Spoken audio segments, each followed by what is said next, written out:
ನಿಮ್ಮ ಜೆಡಿಎಸ್ ಬೆಂಬಲ ಇರ್ಬೋದು. ಈಗ ಅಲ್ಪಸಂಖ್ಯಾತರು ಬಹಳ ಜನ ಹಿಂದೆ ಹೋಗ್ತಾ ಇದ್ದಾರೆ, ಕಾಂಗ್ರೆಸ್ ಸೇರ್ಪಡೆ ಆಗ್ತಾ ಇದ್ದಾರೆ. ಅದಕ್ಕೆ ಮುಂದೆ ಅಲ್ಪಸಂಖ್ಯಾತರು ಅಂದ್ರೆ ಜೆಡಿಎಸ್ ಅನ್ನ ಇತಿಹಾಸ ಇತ್ತು ನೋಡಿ. ಸನ್ಮಾನ್ಯ ದೇವೇಗೌಡರು ಸಾಹೇಬರು ಜಾತ್ಯತೀತ ಅಂತಕ್ಕಂಥ ನಿಲುವಿನ ಮೇಲೆ ಒಂದು ಬದ್ಧತೆಯಿಂದ ಈ ಪಕ್ಷವನ್ನು ಏನು ಕಟ್ಟಿದ್ದಾರೆ. ಸನ್ಮಾನ್ಯ ದೇವೇಗೌಡರು ಸಾಹೇಬರು ಮುಸಲ್ಮಾನ್ ಸಮುದಾಯಕ್ಕೆ ರಿಸರ್ವೇಶನ್ ತಂದುಕೊಟ್ಟಂಥವ್ರು. ಇದನ್ನ ಬಹುಶಃ ಇತಿಹಾಸ ಯಾರು ಮರೆಮಾಚಲಿಕ್ಕೆ ಆಗೋದಿಲ್ಲ. ನಾವು ಬಿಜೆಪಿ ಜೊತೆಗೆ ಕೈ ಜೋಡಿಸಿದೀವಿ ಅನ್ನೋ ಮಾತ್ರಕ್ಕೆ ನಮ್ಮ ಸಿದ್ಧಾಂತಗಳನ್ನ ನಾವು ಮಾರಾಟ ಮಾಡ್ಕೊಂಡಿದೀವಿ ಅಂತಕ್ಕಂಥದ್ದಲ್ಲ.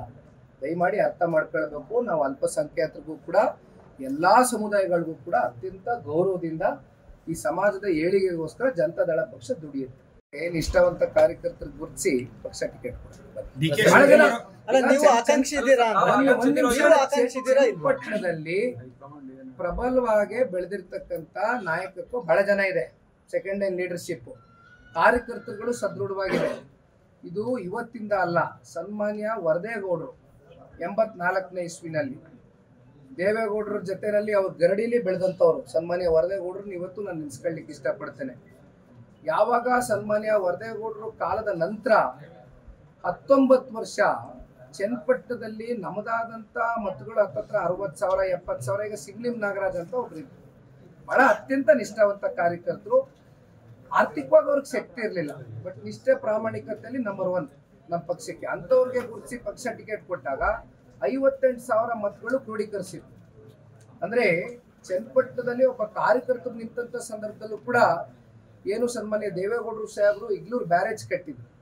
ಅವರ ಒಂದು ದೂರದೃಷ್ಟಿ ಇಟ್ಕೊಂಡು ಇವತ್ತಿಗೂ ಕೂಡ ಆ ಭಾಗದಲ್ಲಿ ರೈತರು ಮರ್ತಿಲ್ಲ, ಹೃದಯದಲ್ಲಿ ಇಟ್ಕೊಂಡಿದ್ದಾರೆ.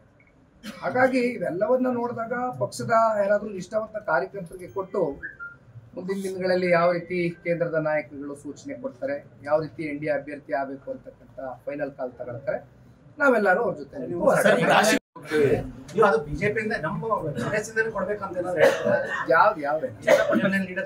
ಈಗ ಚನ್ನಪಟ್ಟಣದಲ್ಲಿ ಸಹಜವಾಗಿ ಸನ್ಮಾನ್ಯ ಕುಮಾರಣ್ಣ ಅವರು 5 ವರ್ಷಗಳ ಕಾಲ JDS ಚಿಹ್ನೆಗೆ ಮತ ಹಾಕಿದ್ರು ಜನ. ಹಾಗಾಗಿ ಸಹಜವಾಗಿ ಪಕ್ಷದ ಕಾರ್ಯಕರ್ತರುಗಳಲ್ಲಿ JDS ನಿಂದ ಯಾರಾದ್ರೂ ಟಿಕೆಟ್ ತಗೊಂಡಂತ ಸಂದರ್ಭದಲ್ಲಿ ಪಕ್ಷದ ಕಾರ್ಯಕರ್ತರುಗಳು ಮತ್ತೆ ಪಕ್ಷದ ಅಸ್ತಿತ್ವವನ್ನು ಉಳಿತಕ್ಕಂತ ಒಂದು ಕೆಲಸ ಆಗ್ಲಿಕ್ಕೆ ಸಾಧ್ಯ ಆಗ್ತದೆ. ದಯಮಾಡಿ ಜೊತೆಯಲ್ಲಿ ಉಳಿಬೇಕು ಅಂತಕ್ಕಂಥ ಹಿನ್ನೆಲೆಯಲ್ಲೇ ಸನ್ಮಾನ್ಯ ದೇವೇಗೌಡರು ಸಾಹೇಬರು 62 ವರ್ಷದ ದೀರ್ಘಕಾಲದ ರಾಜಕಾರಣದ ಉದ್ದಗಲಕ್ಕೂ ಕೂಡ ಎಂದೂ ಕೂಡ ಬಿಜೆಪಿ ಜೊತೆ ಕೈ ಜೋಡಿಸ್ಲಿಕ್ಕೆ ಸಹಿ ಹಾಕಿರ್ಲಿಲ್ಲ. ಆದರೆ ಮೊದಲನೇ ಬಾರಿ ಅವರು ಮನಸ್ಪೂರ್ವಕವಾಗಿ ಸಹಿಯನ್ನು ಹಾಕಿದ್ದಾರೆ. ತಾವು ನೋಡಿದ್ದೀರಿ, ಈಗ ಲೋಕಸಭಾ ಚುನಾವಣೆಯಲ್ಲಿ ನಮ್ಮ ಪಕ್ಷದ ಕಾರ್ಯಕರ್ತರುಗಳು ಬಿಜೆಪಿ ಪಕ್ಷದ ಕಾರ್ಯಕರ್ತರುಗಳು ಕೂಡ ತಳಮಟ್ಟದಿಂದ ಒಂದು ಹೊಂದಾಣಿಕೆಯಿಂದ ಪರಸ್ಪರ ಒಂದು ಒಳ್ಳೆ ಭಾವನೆಯಿಂದ ಚುನಾವಣೆ ಮಾಡಿರ್ತಕ್ಕಂಥ ಹಿನ್ನೆಲೆಯಲ್ಲಿ ಫಲಿತಾಂಶ ಬಂದಿದೆ. ಜೊತೆಯಲ್ಲಿ ರಾಜ್ಯದ ಜನತೆನೂ ಕೂಡ ಈ ಒಂದು ಹೊಂದಾಣಿಕೆಯನ್ನ, ಈ ಒಂದು ಮೈತ್ರಿಯನ್ನು ಒಪ್ಕೊಂಡಿದ್ದಾರೆ. ಅದು ಲೋಕಸಭಾ ಚುನಾವಣೆ ಫಲಿತಾಂಶದಲ್ಲಿ ನಮಗೆ ಕಾಣ್ತದೆ. ನ್ಯೂಸ್ ಫಸ್ಟ್ ನಿರ್ಭೀತಿಯಿಂದ ನಿಮ್ಮ ಪರವಾಗಿ.